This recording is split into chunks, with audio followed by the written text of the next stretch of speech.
Whose tax plan is better for the average American family, Trump or Harris? We're going to actually run the numbers and find out. We're going to use census data to build the average American family, and then we're going to apply each tax code to that family and see who they're going to do better with. Talking points are one thing, but data is another. So let's use the data we have and actually just do the math. Okay, first let's establish how much this family makes. And 2022 is the last time we had this data from the Census Bureau, so we're going to use that. And right here it's just under $75,000. We're going to round up to $75,000. The latest data from 2023 shows that each household has an average of 1.94 kids. We're going to round that up to 2. So this is a family that has 2 children and makes $75,000 a year.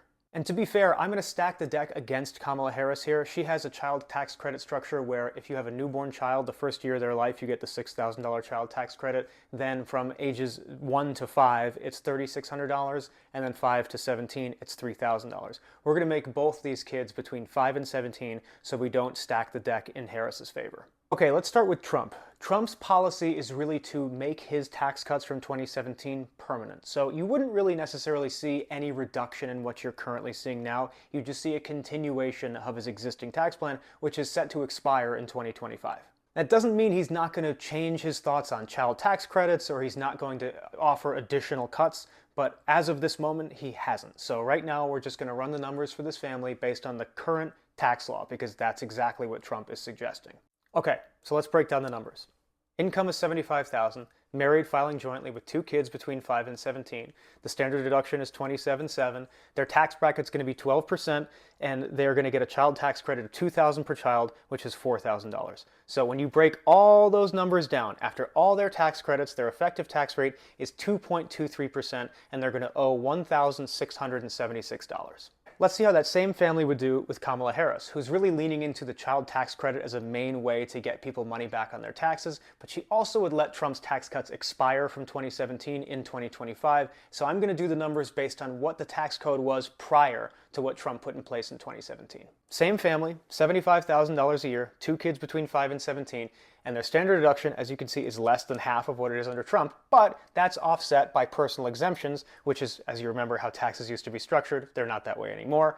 Child tax credits, $3,000 per child for $6,000. When you run all those numbers, you get down to an effective tax rate of 1.22%, owing $915 total. All right, so we break down just the average American family, $75,000 a year with 2 kids. For Harris, they have an effective tax rate of 1.22% and owing $915, whereas Trump, they have an effective tax rate of 2.23%, owing $1,676. Now, just on the bare bones, that's a $761 advantage for Kamala Harris, but there is more to this story.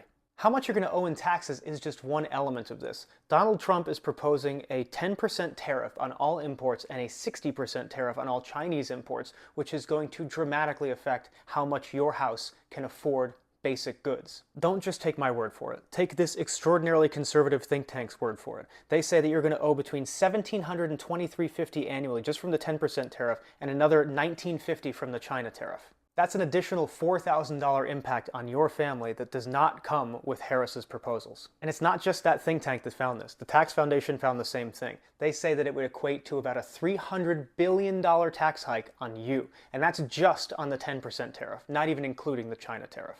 So when you go back to our original math and you factor in what we just talked about, Trump is actually at a $4,736 disadvantage for the average American family.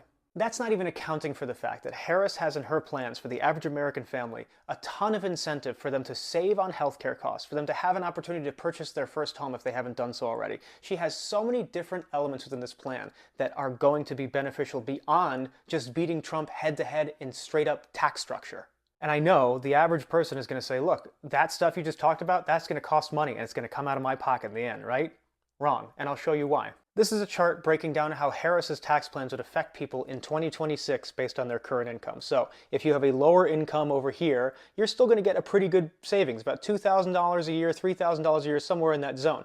It's really up here when you're in the top 0.1% where you're getting screwed. But that is where the money is coming from. The revenue generating from taxing them is how they're going to pay for this stuff. You're not going to feel it. They are. And by contrast, here is Donald Trump's chart, which unsurprisingly backs up the exercise we just did, because if you were lower income, you make far less money under Trump, and if you are a very wealthy person, you do very well under Donald Trump. And that is the critical difference. Just jumping back to Harris's chart for a second, to reiterate, This loss in income from the top 0.1%, that is where the revenue is coming from to pay for the majority of Harris's proposals. It is not coming from your pocket. You are doing great under Harris. It is coming from their pocket. So, when you toss the talking points out the window, get rid of the messaging, and just look at the numbers, it's abundantly clear that Kamala Harris's plans not only are better for you just from a straight taxation perspective if you're an average American, but they're also better for you when you factor in all the other elements of how their two policy structures are going to affect your bottom line as a household. I really got to give Republicans credit too, because they have done an exceptional job messaging that the opposite of what I've just presented is true. And I think a lot of Republicans are going to watch this and believe that what I'm saying is just a big pile of lies. My advice to that group of people is do opposition research on yourself. Try to prove me wrong, and if you can't, consider that I might actually be right.